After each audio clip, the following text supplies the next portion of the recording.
Hello, my name is Manny Cantu, and this is the My Story project for the U450 RA class.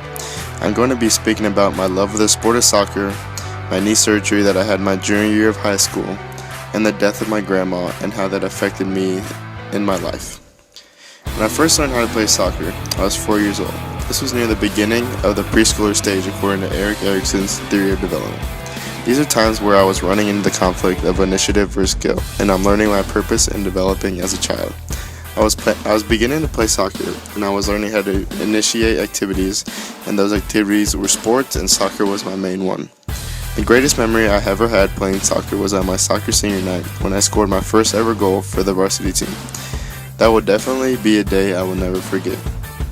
I've played soccer all the way up until today and don't see myself stopping anytime soon.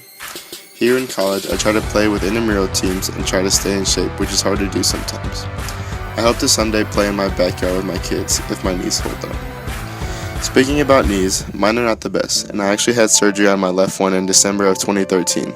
Those couple of months before, during, and after was some of the hardest in my life. I'd hurt my knee in the summer of my freshman year. You probably wonder why I was a junior when I had my surgery. I was misdiagnosed when I had my injury the first time, and I was told rehab was the best medicine. My junior year, we had new trainers at my high school, and they had noticed that I always had that nagging injury to my knee, and that I was always doing rehab and eating ice after practice and games. They recommended I get an MRI. The results showed I had a torn meniscus, partially torn ACL, and partially torn patellar tendon. Now to tie this into a theory, I will use Maslow's hierarchy of needs theory. In the second level of the theory that is associated with the second level of the pyramid that is associated with this theory, he speaks about safety, and in my case specifically safety of body and of health. All of my psychological needs were satisfied, and that's the first level of his pyramid.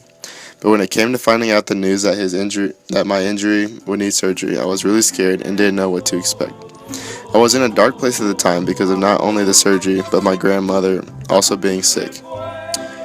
I was a very busy person with school, sports, and band, but I always made time to visit her when she was in the hospital. But I knew when I had the surgery, there was a chance that with being on crutches, I would not be able to really leave my house to go see her. This can also relate to another part of the safety level of Maslow's theory, the safety of family. I was scared going into surgery, but I was more scared seeing my grandma sick and not being able to do anything but pray. Having trouble in the second stage of Maslow's theory, I was unable to ascend up to the other levels of his theory.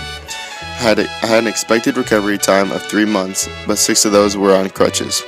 I wasn't really going out anywhere because of the crutches and the snow of that winter. My grandma suddenly passed away a week before I was going to stop using crutches. This was one of the hardest times of my life because I had never dealt with the death of anyone close to me, and then not being able to see my grandma the last 5 weeks she was alive hurt me even more. I wasn't able to reach Maslow's 4th and 5th stages, which included self-esteem, confidence, and respecting of myself because I was so down at this point in my life. This time was rough and hard to get through, but I made a full recovery from knee surgery. I love and miss my grandma very much, but I made it through this rough patch of my life, and it made me a better person and really made me appreciate my loved ones that I have today. Thank you.